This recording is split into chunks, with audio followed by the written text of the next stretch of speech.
Hi, I'm Julie from Cultures for Health. Today I'm going to show you how to activate a sourdough starter. Now if you've received your packet of sourdough starter in the mail, I want to go ahead and open this up. There are two things in this box. One is instructions, and please take a look at the instructions before you get started on this at home.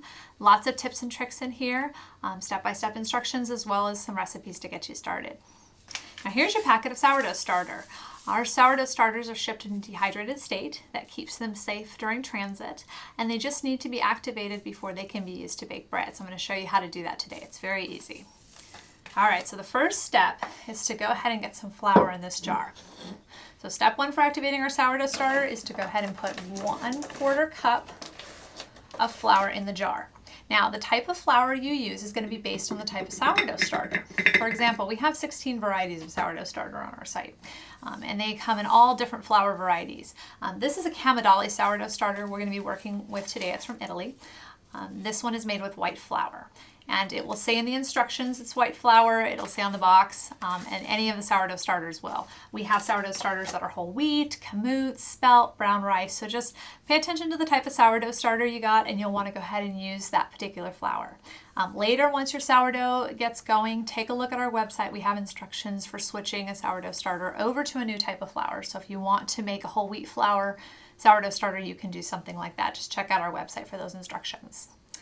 Okay, so we have 1/4 cup of flour in this jar, and we're going to go ahead and add 1/4 cup of water.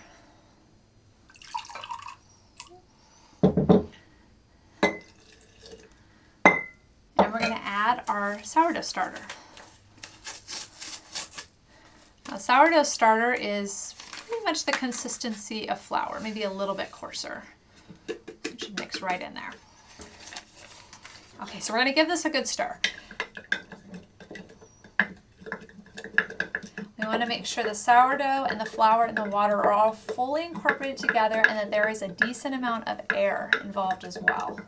Air is very helpful for this process. Okay. It's always nice too, you can check the bottom of your jar and make sure you don't have any clumps of flour sitting on the bottom of your jar. You want the sourdough starter to be fairly evenly distributed in the jar so that, and among the flour, so that it has plenty to eat as the bacteria and yeast wave back up and develop. Okay, so we have the 3 ingredients mixed together. We need to go ahead and put a loose fitting cover on this. As the sourdough starts to wake back up and the yeast and bacteria start to develop and multiply, it's going to release some gas. We want that gas to be able to escape. So you have a couple of options for covering. You can use like a paper coffee filter with a rubber band. You can use like a dish towel, would be fine.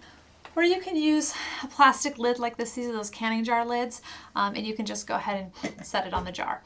You don't want to put a tight-fitting lid on here though, because you want that gas to escape. But you also want to keep out any invading little critters, if you have fruit flies or ants, something like that. All right, so you got a lid on here. Everything's mixed up, and now you need to find a warm spot for this to sit. Sourdough generally does best between about 70 and 85 degrees. You can go down as low as 65, but the cooler it gets, the slower the process is, and the warmer it gets, the faster the process is.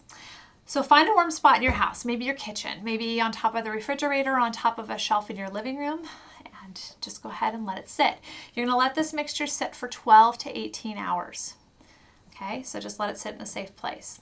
All right, and once the mixture has sat for 12 to 18 hours, go ahead and pull it back down, and we're going to feed it again. Okay, I'll show you how to do that. Now, feeding number 2. 12 to 18 hours later, consists of 1/2 cup of flour. Okay.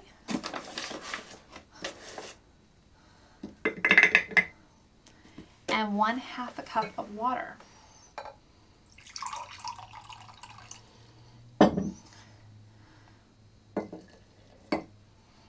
Okay, I'll go ahead and get these mixed together. Now again, mix really well, incorporate lots of air. We want a happy sourdough starter.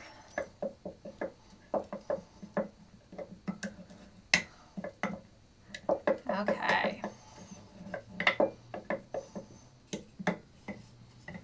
I'm trying to drip sourdough starter all over my table today.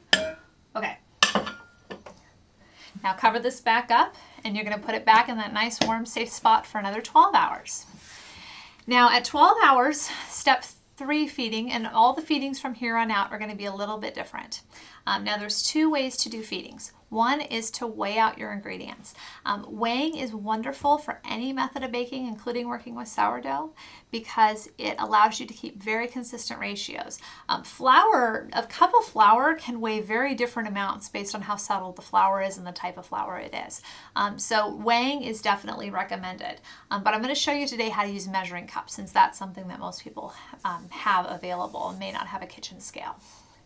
So for this third feeding, what we're going to do, if you're using a scale, if you're going to weigh your ingredients, you're going to use 1 part sourdough starter, 1 part flour, and 1 part water. And weighing those ingredients will ultimately give you the most consistent result in terms of the consistency of your sourdough starter, as well as when you go to make bread, you'll have a most consistent product.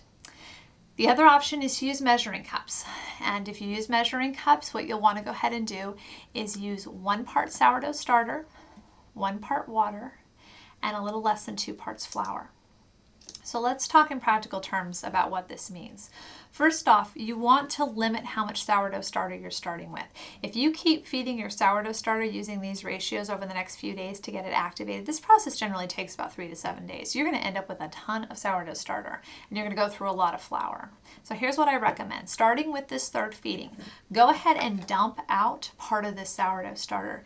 Get yourself back down to about 1/4 cup. And then you'll want to go ahead and feed your sourdough starter. So in this case, where we would use 1/4 cup of sourdough starter, 1/4 cup of water, and a little less than 1/2 cup of flour. Okay, so that's feeding number 3. Mix it up. We'll let it sit for 8 to 12 hours. Usually feeding number 3, number 4, you're probably going to start seeing some bubbles. That's a great sign that the yeast and bacteria are starting to create gas. If you don't see bubbles, though, don't panic. How quickly this process goes is really dependent on how warm that your house is, as well as how the sourdough starter is adjusting to your particular brand of flour. So have some patience. This process only has to happen once. It takes a few days. It is well worth the wait, I promise. So after you've done your third feeding, you let it sit for 12 hours, and then you repeat that third feeding with those same ratios every 8 to 12 hours until your sourdough starter is nice and bubbly and happy and is generally doubling within 4 to 8 hours of being fed. So let me show you a picture of a sourdough starter that is happy and fully activated.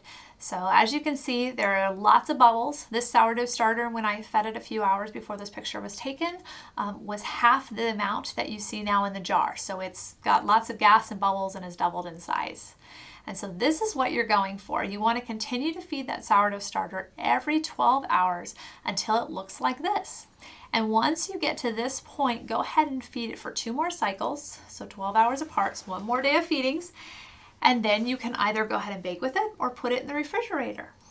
If at any point during this process your sourdough starter develops a layer of dark liquid on the top, and let me show you a picture of that, that's a sign that your sourdough starter is hungry and needs to be fed. So it's just a naturally occurring form of alcohol. If you ever get this, you want to go ahead and just pour that dark layer off and go ahead and feed your sourdough starter again and move those feedings closer together. So if you've been feeding it every 12 hours, you'd want to move it maybe to every 8 to 10 hours.